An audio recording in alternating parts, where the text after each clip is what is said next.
Hi, welcome to Jewish Culture and Jewish Awareness. My name is Dustin Hausner. I am the Jewish Program Director and Outreach Director at the Wayne YMCA. All our Jewish programming is funded through the Jewish Federation of Northern New Jersey. So today, we've done a lot of interviews about a lot of particular topics. This interview I'm really excited about because it has to do with food, which is always a wonderful thing, but also it has to do with something that's such a staple in Judaism, and it's being reinvented in, I think, a really creative way. But before we dive into what that product is, I want to introduce our wonderful guest today. I want to introduce Ashley Albert, who is the co-founder of the Matzo Project. So Ashley, it's wonderful to have you. I like that you're giving me an air of mystery. You're like, we're going to tell you, but not Well, you got to, buy people do it. what we're talking about. Well, also, I watch these interviews and sometimes I say I'm excited all the time. So I'm like, so I figured I'd tell people why I'm excited because that's otherwise at some point it just seems like disingenuous. Like, yeah. And I genuinely love all the people I interview, but this one, you like us the best though. of course. But to be serious though, the name Matzo Project, I feel like a lot of Jews, when they hear matzah, it's kind of that, oh, it's Passover again, and they make the matzah pizza, and they do these deviations of, this very stale cracker. But I'll let you actually talk a little bit. So what is the Matzo Project? Because it's really interesting what you're doing. So I started the Matzo Project with my business partner, Kevin, who I went to summer camp with, and we grew up in Miami. And it is like a year-round array of matzah deliciousness. And you're right. When we get all kinds of people who love our products, and the people who refuse to try it are the ones who really adhere to strict rules during Passover and just matzah themselves out. And we can't even get them to get a free sample at the grocery store because they're like, I don't eat matzah any other time of the year. Thanks, but no thanks. I've had my fill of matzah. So they're the only people it's an uphill battle with. The rest of the people come over and they whisper like it's a dirty secret, like, to be honest, I eat matzah all year. Can't tell anybody. A lot of people from completely different cultures are like, I actually love matzah. It's like a dirty secret. But it's actually, we set out to just update the products and make them from better ingredients and more wholesome and just really with more care. But it turns out that matzah is like just a really good, simple, neutral cracker. When I pitch people on it, I say that we're more versatile than a pita chip, more flavorful than a water cracker, and more elegant than a saltine. Okay, that should be on a t-shirt. That's really good. Yeah. But let me, so for people who aren't familiar with the Matzo Project, you've created these matzah chips that are kosher. And I think the term that I've heard you use is artisanal. It's different flavor matzah. I'll let you talk a little bit about the flavors. I pulled some out so you can see. Here's the matzah. We do a traditional matzah flat. Okay. That's like the same shape as the matzah box. And this is the first thing we started with. And we thought, even though it's going to look different, we want to make sure it's the same size and shape as striped manischewitz so we can sit on the shelf next to them. Oh, P.S., you'll appreciate this, or maybe you won't if you're watching manischewitz and stripes. We think the big matzah is messing with us at Whole Foods. They're like moving our stuff up on the shelf and moving their stuff in different places and changing our tags. It's really insidious. It's like a whole underground matzah sabotage system. Anyway, matzah. And then we do matzah chips, which we sort of invented, and it's like a pita chip. We do them in these little flavors too. We have salted, harissa, cinnamon sugar, and everything matzah chips. And I think we're going to make a za'atar flavor soon. Oh, and the matzah flats come in an everything flavor and a salted flavor. Nice. And then we do ungapachkis, which are a chocolate cluster that have toasted rice and butter toffee and chocolate and coconut and crushed matzah. They're scrumptious. We're thinking about changing the name though, because while I love calling them ungapachkis, we're finding that people are from different cultures, because you can find us in not just the kosher section, but in a lot of high-end gourmet shops, are scared of the word. Like, it feels too too foreign to them. So Okay. we're thinking about changing it to Wonder Clusters. Ooh. But in my heart, they will always be Unka Pachkis. And then we have matzo ball soup mix Okay. and the crumbs, which you can use for matzo balls, but also for fried chicken or meatballs or on top of macaroni and cheese, like a breadcrumb. The matzo ball soup is, and really all of our products are vegan except for the chocolate, sugar-free except for the chocolate and the cinnamon sugar, dairy-free, all the good stuff. And the matzo ball soup, it's sort of like, I don't know if you've ever heard, they say in New York that you can't have a good job, a good relationship, and a good apartment at the same time. You can't have a matzo ball soup that is kosher and vegetarian and no MSG and no yellow number 5. And so the fact that we were able to make this, I feel personally very, it was a big achievement. I kept saying when we were developing the recipe, I kept saying to Kevin, it needs to taste more yellow. And I didn't know what I meant, but I was like, it just needs to taste more yellow. And so when we finally achieved a yellow flavor without yellow coloring, I felt particularly impressed with myself. No, well, I mean, you have quite an array of different things, which is fantastic. Yeah. I am, well, there's a couple of things I'm curious about. I believe they're also nut-free, if I recall correctly. Yep, they're all nut-free. Which is fantastic. I'm curious what made you decide to go with the certain flavors of the chips. Like, obviously, I can understand the everything. I can understand salsa. I'm curious, what has been kind of the process of the different types of flavors and products you decided to do with the matzo? So originally, obviously salted was a given. And then we were going to do a rosemary lemon peel was going to be our other matzo flat flavor to start. And I think I mentioned that I own this shuffleboard club in Brooklyn, and Russ and Daughters had their holiday party at the club. And I was talking to one of the owners and I said, I'm starting an artisanal matzo company in case you want to carry it in the store. And he said, "Ooh, do you have an everything flavor? It would go great with my chopped liver at the restaurant." And I said, "Yes, we do have an everything flavor, as a matter of fact." And then I ran back to Kevin. I said, "Forget the rosemary. We have to make everything matzo." Then Russ and Daughters didn't return our calls. So we actually never did it, but it is because of them that we have an everything flavor. And it's not just everything, it's everything plus 2 things. I like that, because if you don't have two things, then it's regular. But if you had two special, if you had 2 things, then it's special. And then the harissa, I felt like we needed something sort of spicy, like to mix with it. The everything and the salted are really a vehicle for cheeses and dips and cream cheese and butter. But the harissa you really can eat on your own. It's like a fancy Dorito. People just can house a whole bag of them by themselves. And the cinnamon sugar, I mean, it made sense to make a sweet one. And then these are great for matzo brie. And so I'm a savory matzo brie person, but I know that there are people in the world. I've heard tale of sweet matzo. Are you sweet or savory? I'm more savory personally. So okay. So I have a theory, and we'll see if this is true. So with our matzo ball soup, the recipe on the back, you can make them as floaters or sinkers. You have the option. Do you like a floater matzo ball or a sinker matzo ball? I tend to like a sinker personally. Yes, you do like a sinker, because everybody who likes savory matzo brie likes a sinker, and the people who grew up with sweet matzo brie like floaters. I have been testing Never this. heard of that. That's actually really interesting. I want to test that out. So it's my own personal scientific theory, but my small sample size. I mean, I asked people, and I have yet to find anybody who's not savory and sinker, sweet and floater. So you can test that yourself, audience members. Check it out. How do you feel? Let us know. I will. No, anyone who wants to comment on this video and let us know, please do. I would be very curious. So. I'm interested. This would be good. This will add to my sample size. So anyway, so the cinnamon matzo chips make like a killer matzo brie. And we also do you know Ample Hills ice cream? Yes, I do.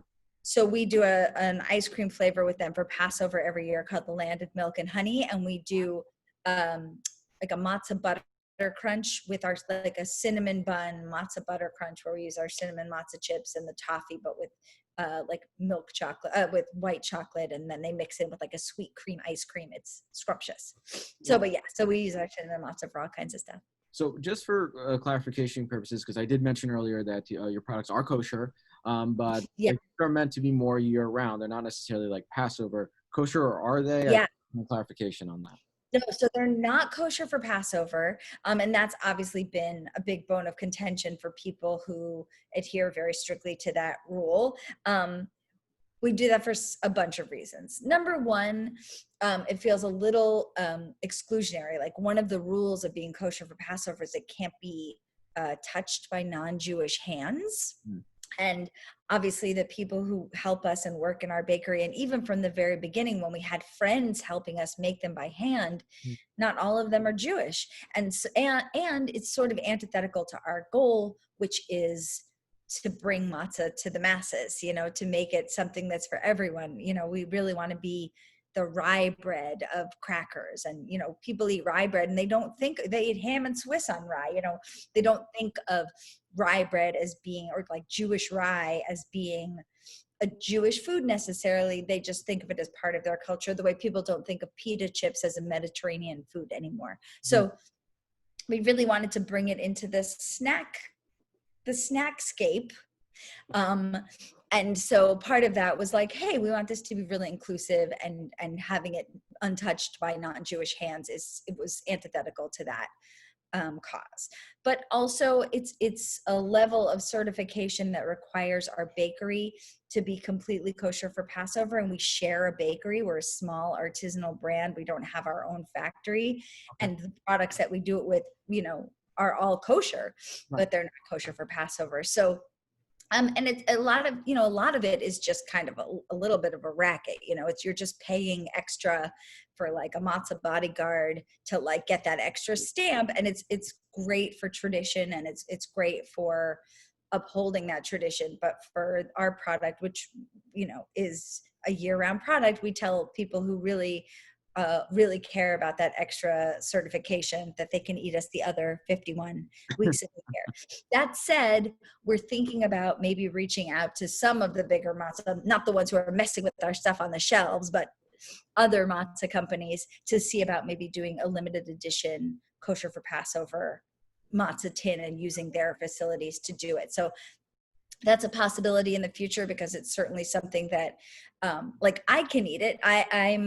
I am Jewish, but I am culturally Jewish. So for me, it's still unleavened. It's still made in 18 minutes. It's still matzah. It's certified kosher by the OU. It's legit. And I can bring it to my Passover Seder, no problem. But for people who really care about that extra stamp, you know, we're thinking about maybe doing one. But it's sort of like the people who ask us if we have something gluten-free. It's like, no, we are gluten-full. We have, you know, it's sort of a different product in order to make it. Yeah.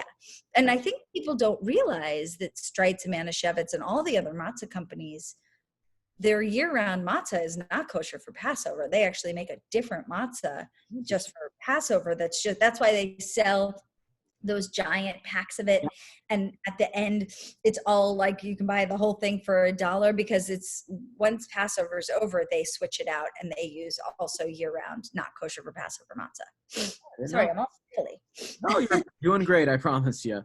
So let me a couple things I want to dive in about. So first of all, selfishly, as someone who loves hot sauce and loves spice, I love that your newer flavor obviously has that kick to it, so I'm very excited. Yeah. Have you tried it?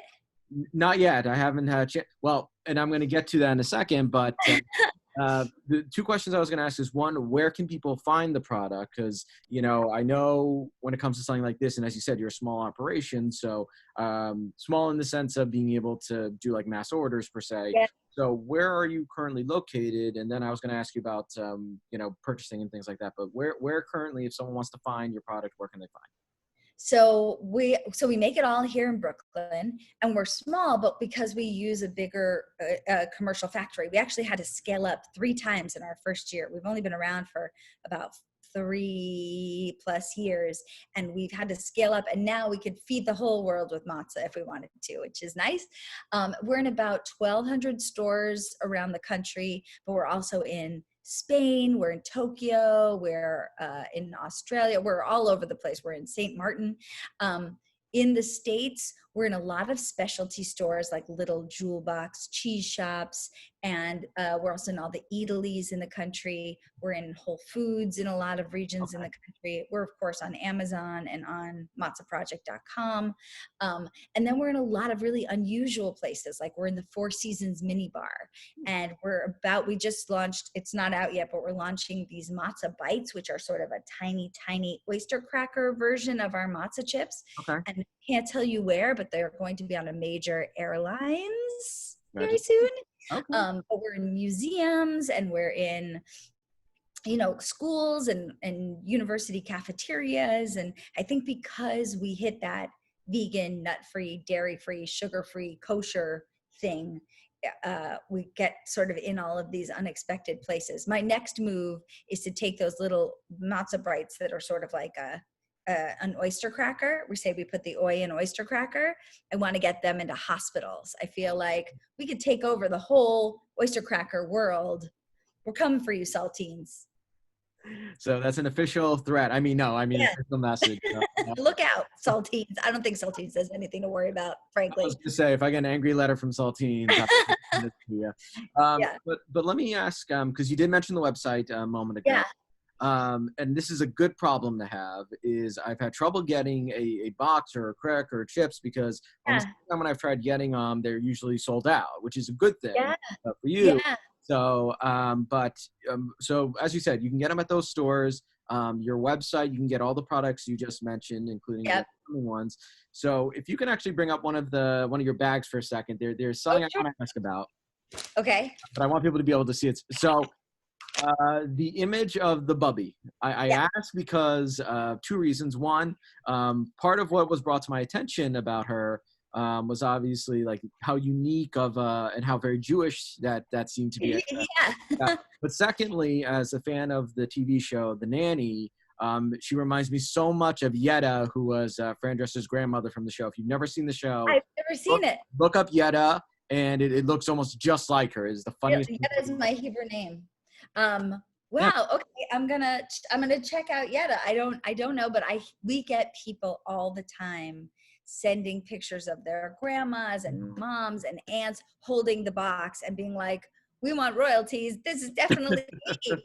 And so I think, what we did was we sent a picture of so Kevin and I grew up together in Miami, and we had very similar grandmothers. Like there's a certain kind of grandma, and I don't think she's shown a lot in a lot of popular culture. They always show like the warm, kindly grandmother, or the feeble grandmother, or the get off my lawn grandmother. But our grandmothers were like hip, cool, joke telling, sassy, played mahjong every week grandmas. They like had it together. They were like really hip.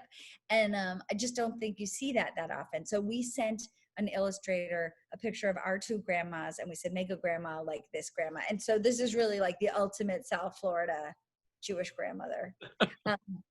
But what we didn't take into account, so she's like every Jewish person I know is like, oh my God, that's my grandma. Yeah.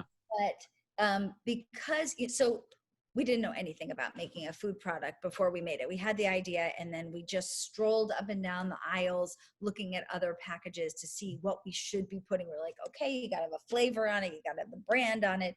And all of the boxes had either a picture or a window that showed the product. Almost everyone, without exception. So we thought, okay, we have to show the product. We'd already designed the box. So I thought, oh, okay, maybe we can just cut her eyes out and use that as the window to show the box, to show the product.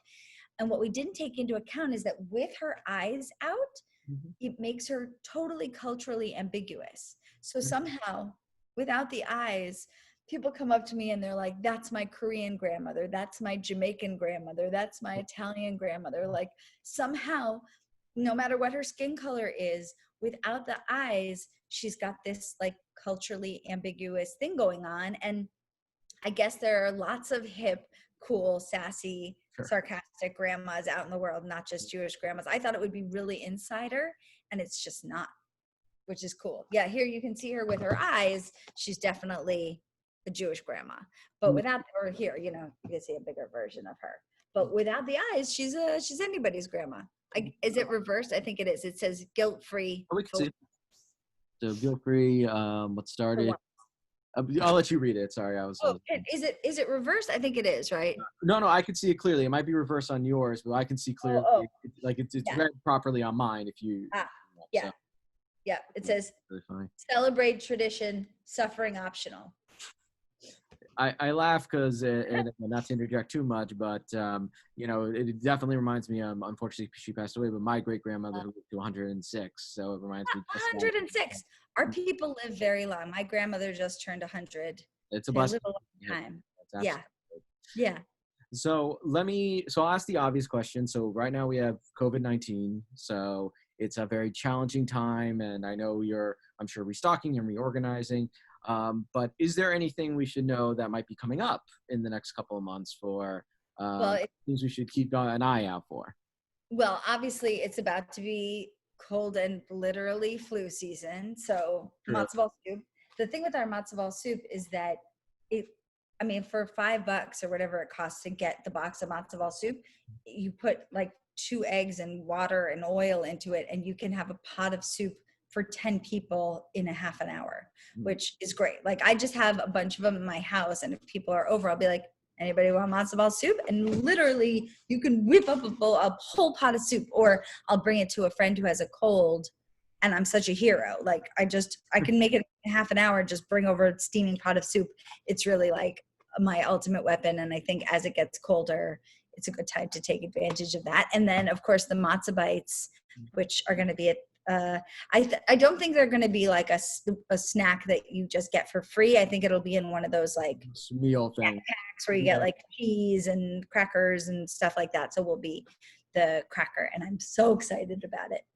So, yeah.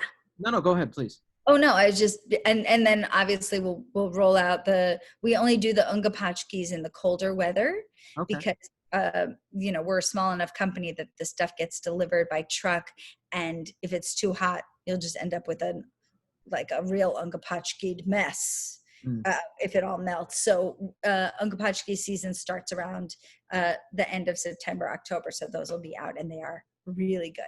Okay, I was going to say perfect timing that when this interview goes up, they'll be available. So that's they'll probably be under the name Wonder Cluster this year, sadly. Okay. Yeah. No. I can show you. Do I have it here? Oh, I'll show you. You guys can be the first to see. We just finished working on the design for them yesterday. Okay. And so you guys can be the first to see the Wonder Cluster. So they'll be like individually wrapped. They'll be just individual, like at the counter. Instead of the box of them, they'll be like little bags that you have at the cashier for when you're ready to make a bad decision as you check out.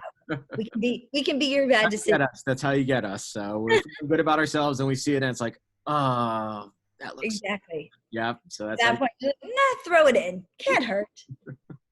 So I'm not going to ask you to pick favorites out of your products, because I feel like that's an evil question in itself. But let me put it this way. What have you found with the products have been the best selling, or the ones that have really gone off the shelves, out of curiosity, for anyone who hasn't tried your product before and obviously is very curious to try it? Yeah, I think far and away the everything matzo and the everything matzo chips are our very best seller. I think the matzo ball soup, we've gone into a bunch of really famous restaurants. So we're in Zingerman's in Ann Arbor. They serve us on their menu in their restaurant. Bubby's here in New York, Birdie G's in LA. A bunch of really famous restaurants have been serving our product. So I think people try them and then they're like, I've got to get this matzo ball soup. And then I really love the harissa flavor, which probably, if we had to pick favorites, I would say the harissa is my favorite flavor of chip, but you cannot beat the ungapachkis. Like, they're scrumptious. They're the kind of things where if I give one to somebody, they immediately, like if I bring them to a party, I feel like I have to wait until they get open during dessert so that I can act cool when somebody's like, what are these? Who are these? You made these? And I'm like, oh yeah, I have a matzo company. Like I just, oh yeah, no, they're very good. I know, but I know they're like spectacular. I was gonna say I can only imagine how many Jewish events you go to and just you name drop, hey, matzah company, and then suddenly just Oh yeah. very what I love about this is it's so inherently Jewish. Obviously, matzah, no matter where you're from, whatever way you celebrate Judaism, it's a very staple item. And you found a way through your friend where you went to Jewish camp together and you've had this Jewish experience, and you're remixing it in such a way that it's good for the classic Jews. It's good for anyone else who wants to try it for the first time. Like it's very inclusive and it's very Yeah. creative, which is really interesting. And I think, Kevin has a son who's now, oh gosh, Max is 16. Mhm. But I think for him, it was really important to continue these traditions. They're not, going to shul, they're not doing super, super religious-y things, but I think he feels enough of a connection to his own Judaism that he wanted to share those traditions with his son, but he's also sort of a snobby gourmet and is not willing to just give him just commodified, you know, like industrial flour and like, MSG soup and things. So to be able to offer, really, we're just making a bespoke matzah project for Max and everybody else, but for a way for Kevin to share that stuff, and all the friends that we still have who went to summer camp who have a deep connection to their Jewish roots but maybe don't uphold the religious traditions, but still really important that they share with their kids the things that do make them feel tied to Judaism. No, I think it's a wonderful thing. And again, I love the varieties. I look forward to stuff coming off the shelves soon. Can you please remind people, I know you said some of the stores, but if someone wants to purchase the product, where's the best place for them to go to? And if they want to reach out in any way, just to, like to find out when the product's going to return, or your social media, can you please, where can Sure. you find you? So we're at Matzo Project on Instagram and on Facebook, and I am the person answering the thing. So if you send a note, it will be me. I'm spotty. I'll be like, ooh, I should check the Matzo. I should check the Matzo page. So at Matzo Project, and it's Matzo. That's probably something to point out. So like when we were trying to decide what to do, I asked on Facebook, how do you spell matzah? Yeah, And so many people, varieties. so many varieties, and everybody was like Cardboard. People were joking the whole time, but I think matzo with an O is how Strites and Manischewitz spell it. So we just figured we'd take their lead on it. So it's Matzo Matzo Project. And matzoproject.com is where you can get our stuff. I mean, I'd love to support those tiny gourmet shops, and you can go onto our website and there'll be a list as updated as we can make of the places that carry us, and Whole Foods, obviously. And if you go to Amazon and you order it on Amazon, please, please leave us a review, but only if you like it. And can leave us a review, because we get it. People don't realize, we're such a tiny company that if we only have 14 reviews and someone leaves a 1-star review and says, too expensive, or Right. matzah was broken, or something that really like is not a real product description, it kills us. It like brings you down. If you have 13 5-star reviews and 1-star review, you end up with 3 stars. And I know as a shopper, if I saw something had 3 stars, I'd be like, ugh, forget it, I'm not getting that product. So if you get it on Amazon, please leave a nice review, or don't leave a review if you don't like it. I think you will. I think it's pretty good. I'm actually very proud of it. I think we try to tell people when they pass by for the free sample and they say, thanks, but no thanks. I have had enough matzah for my whole life. We're like, I think you're going to like this. This is actually really delicious. So yeah. For the record, I don't think I've ever seen a matzah box where there wasn't a crack or there wasn't a crisp or something. I know. Yeah, I And find that very surprising. anyway, you're going to break it anyway. And Always. the matzo chips are like pre-broken. I just did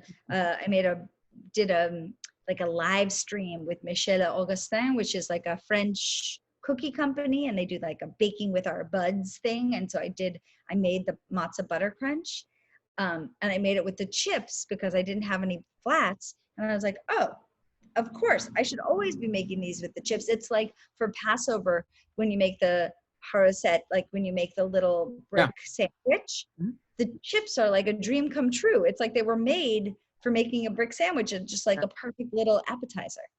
Yeah. That's a really good point.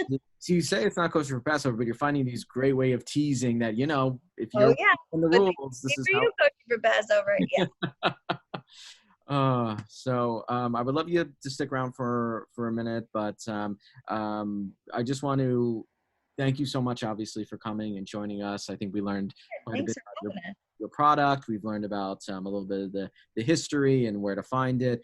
For those of you watching, I want to wish you, of course, good safety, good health.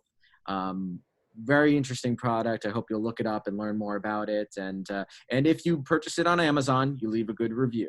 Or if you don't, Or don't leave a review. or if you don't like it, then send the hate mail to me, and it will Or be. send an email to me. Yeah, we're happy to make it right for sure. So thank you very much, Ashley, for joining us today, and Thank thank you you so so much. much, Dustin. Thanks for having us.